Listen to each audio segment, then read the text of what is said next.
Стари излитени чевли го покрија градскиот плоштад во Свети Николе.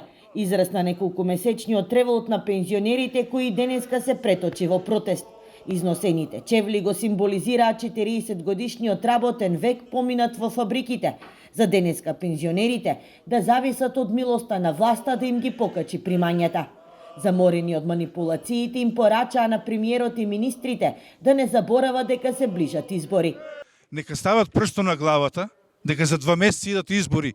Овие тука што се народ ќе се прашат за кому ќе гласат. Дека се повеќе и повеќе сме релатирани и дека се повеќе и повеќе ќе бидеме упорни, зашто тоа е нашето, што си го сакаме ние нашето, не барамо ништо друго. Тоа е заработено. Тие не отстапуваат од барањето за линеарно покачување од 5000 денари, без оглед на најавите на власта за носење на антикризни мерки за пензионерите со најниски примања.